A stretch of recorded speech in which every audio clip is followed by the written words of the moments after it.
Before anything goes wrong, someone is already hurt. Not because the system failed, but because it worked exactly as designed.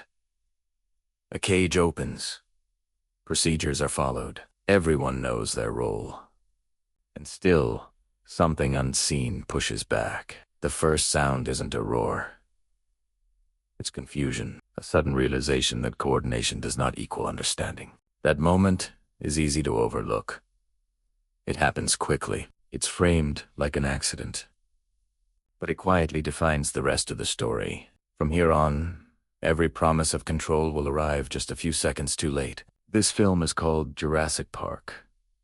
It's remembered as an adventure, a spectacle, a celebration of imagination made real. But that memory skips past the unease stitched into its foundation. This is not a story about bringing the past back to life. It's a story about what happens when intelligence, mistakes, capability for wisdom, what kind of experience waits here, isn't fear in the usual sense. It's something slower, watching certainty dissolve, watching expertise hesitate, watching adults realize that their authority no longer impresses the world they've created. The invitation is extended with confidence. Private helicopters, carefully chosen guests, everything curated to inspire awe, not questions. Even the island itself feels like a controlled environment, trimmed and arranged to look natural while remaining obedient. The people arriving carry different relationships to power. One understands systems. One understands behavior. One understands profit. One understands children. They don't agree on much, but they share a flaw.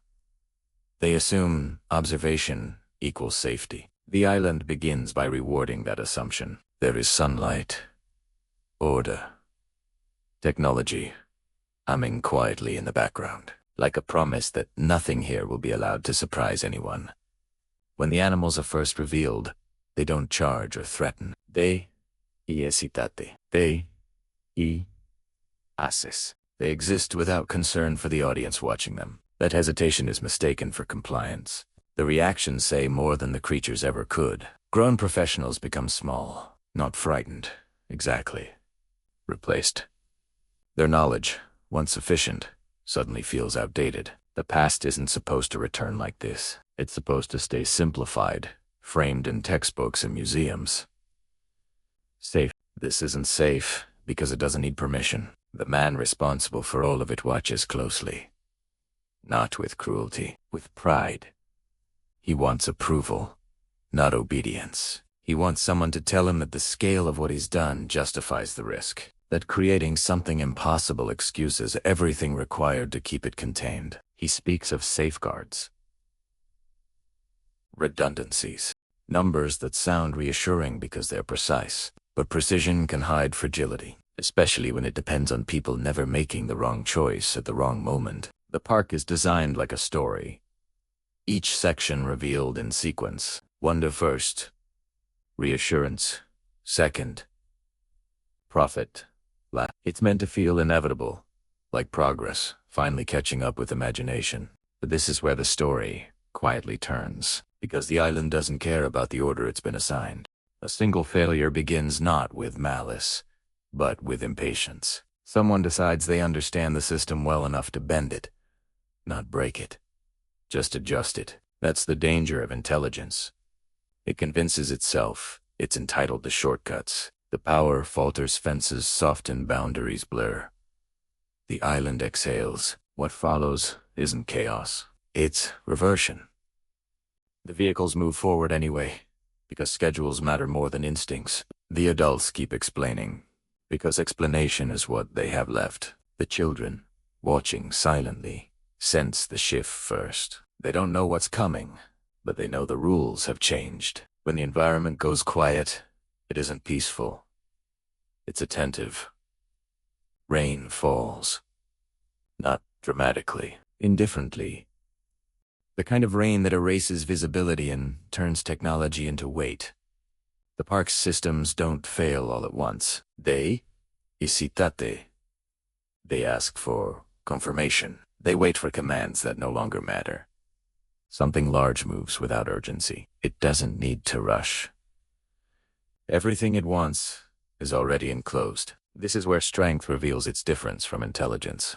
Strength doesn't need to predict. It only needs time. The adults respond the only way they know how. They reach for tools, for flares, for distraction, for plans that worked yesterday, but yesterday didn't have teeth. The encounter doesn't feel like an attack. It feels like an evaluation, a presence testing boundaries that were never meant to hold. Metal bends, glass yields, and the people inside realize that their safety was always theoretical. The children don't scream because they're brave. They scream because they're honest. Fear isn't a failure to them. It's information. One adult adapts, not by overpowering what's outside, but by changing how they move within it. Smaller decisions, slower breaths, acknowledging that dominance is no longer available. This detail changes how the threat should be understood. The danger isn't that these creatures are violent. It's that they don't negotiate.